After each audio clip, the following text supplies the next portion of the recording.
What's up, YouTubers? Here with a 2001 ES300 Lexus, and I'm going to show you first and foremost where your OBD port is to do your scanner diagnostics. Basic scanner right here. Cost me about $25. You can pick them up anywhere on Amazon.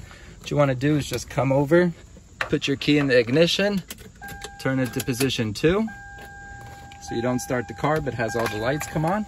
But you're going to come over to the footwell right over here, and you're going to take the top of your scanner, insert it as such so that it fits in this white connector right over here.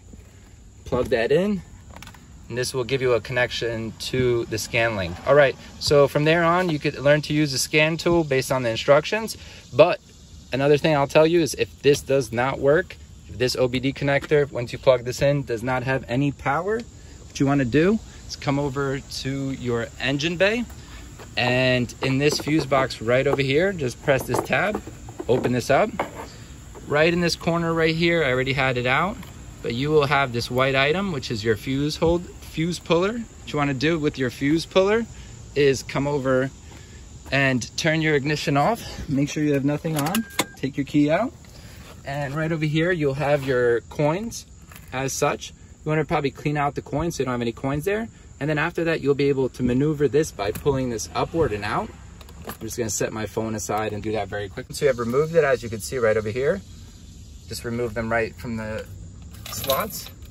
Next thing you want to do is come over. Right over here you'll also find this, which will tell you what fuses go for what.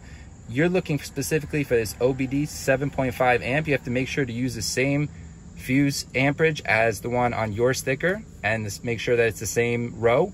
So we're second row from the bottom, third one in. That's going to be right over here. What you're going to want to do is go second row, third one in, the 7.5 right over here. So you're just going to take your fuse puller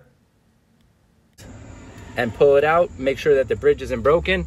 If the fuse is bad, just replace it. You can go from there and restore your OBD. Thanks for watching. Like, share, and subscribe.